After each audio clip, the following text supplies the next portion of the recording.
MTN News, this is Montana This Morning. In this morning's Montana Agriculture Report, we head to Pondera County, where citizens and officials are raising some concern over the proposed injection of wastewater into the earth along the Rocky Mountain front. A polarized American public weighs in after former President Donald Trump is convicted in his so-called hush money trial in New York.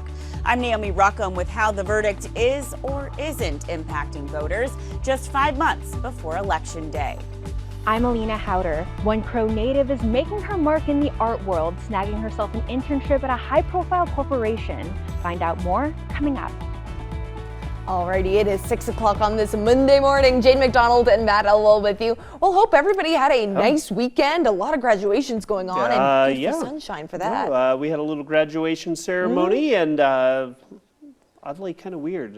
Is it that part's over? Yes, that chapter closed on, and maybe a few rain showers, but it didn't rain on it wasn't the graduates' bad. parade. No, it was a pretty nice weekend. We got some rain showers at more opportune times. Perfect. I think that's not a bad thing. Most of our temperatures this morning hanging into the 50s. We are seeing some lighter showers early, some heavier showers as you get into the afternoon. A lot more yellows and oranges showing up as you get later in the day. A bit breezy, a bit drippy in a few areas, but our temperatures are doing fine. Sunrise officially 5:37, so already happened 9:09. Sunset, that's in the Bozeman area. It looks like our daytime highs will be a little cooler for a couple of days, but much warmer weather on the way. I'll talk about the timing and what to expect in just a little bit. All right, thank you very much, Matt. Well, in this morning's Montana Agriculture Report, we're going to head over to Pondera County, where citizens and officials are raising some concern over the proposed injection of wastewater into the earth along the Rocky Mountain front. From contamination to tax dollars, things have gotten tense with millions of dollars on the line. But it all starts with the producer of the wastewater, who say this operation is completely standard and would comply with state, federal, and EPA regulations. The story begins with Montana Renewables. Montana Renewables creates sustainable aviation fuel. To do so, they clean feedstocks, creating a byproduct referred to as agricultural wash water. They are working with Montalban Oil and Gas, who are looking to receive permits from the EPA to give the wells Class 5 distinction. This would permit the injection of treated non-hazardous waste, which may have been hazardous prior. Water is taken from the Missouri River, used to wash agricultural product, and then injected into the earth. We have what some people are referring to as a resource taking. Some residents are afraid the process could harm wildlife that relies on the river. Then there's the matter of transparency. The reclassification into Class 5 wells coming from county officials and adjacent landowners and just people throughout Montana like myself would be that we don't know what would be injected into these wells. I spoke with the Pondera County sanitarian, Corrine Rose. She finds it bizarre that though the waste is characterized as non-hazardous by its producer, she has had many requests for an injection sample declined. So I turned to Chad Anderson, an official with the Montana DEQ. He says Montana Renewables has the responsibility to characterize their waste and send it in for sampling and testing to the Montana Board of Oil and Gas, who control the permit for the Class 2 wells. If the EPA grants Class 5 classifications, Montana Renewables must send in their sample to the EPA. With no permit yet granted, they have no legal obligation to send their samples, which would be injected deep into the Madison Aquifer under the Rocky Mountain front, to anybody else. The public could request a petition to see the sample test results once the permit has been granted. They're willing to do this because there's not many people there. Well, there's still people there that live in these areas of these 2 injection wells. And those people, according to the Constitution of the state of Montana, have a right to dignity. Many Pondera County residents are concerned the injection of wastewater will interfere with the drinking water, like David Waldner, a Hutterite who's had friends whose drinking wells have been ruined from similar injections.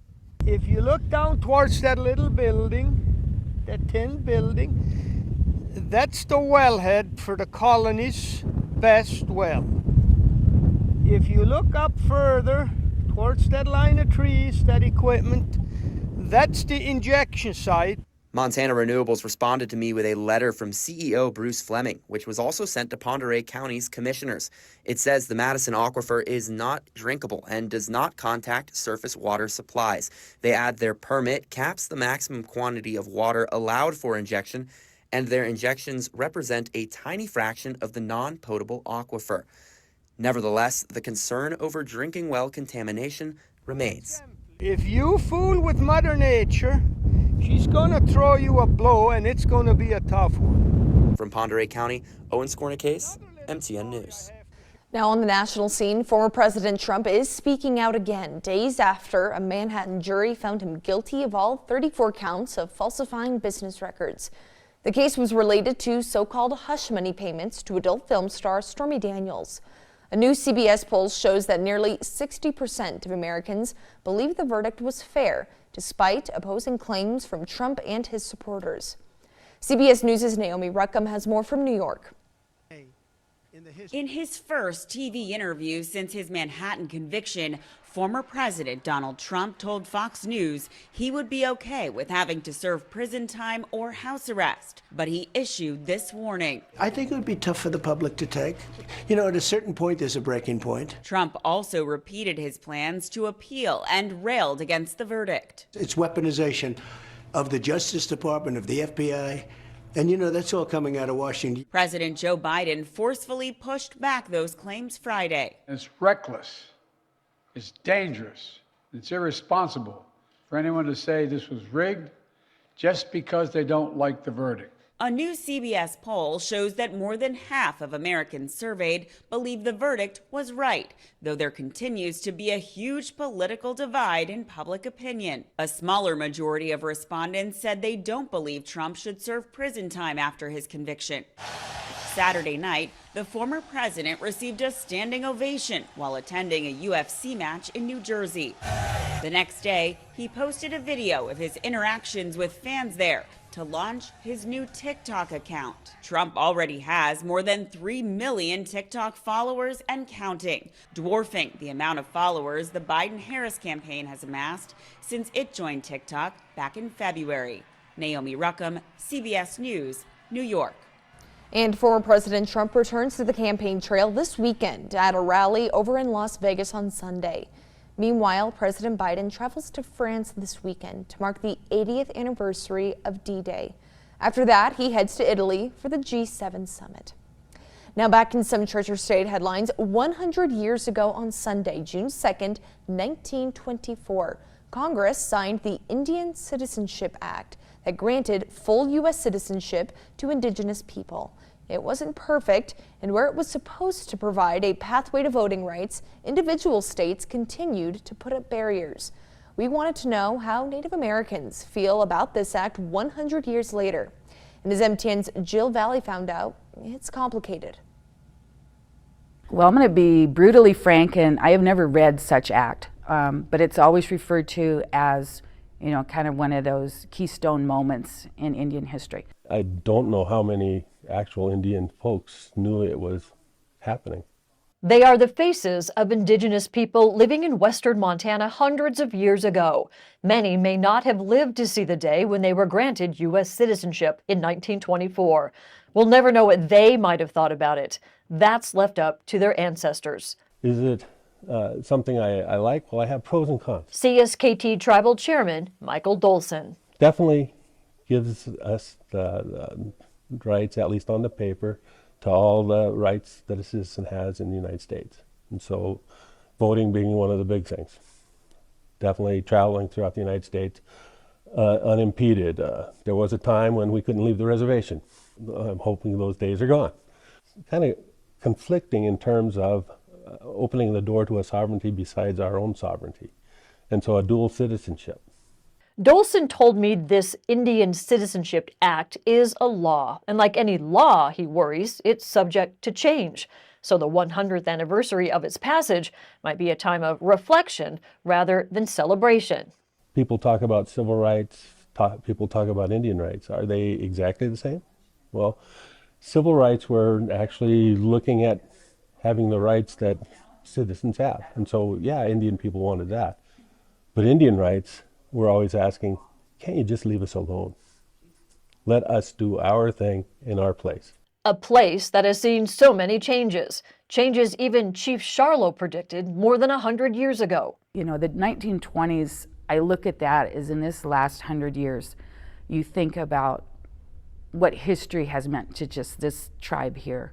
It's the most profound century for us because it was really the shift away from tradition to the way we are now as a people and certainly as a tribe. With support from the ACLU and other groups, the push for more fair and equal access at the ballot box for Native Americans continues across the country and here in Montana. And with inspiration from their elders, tribal leaders today are not looking back.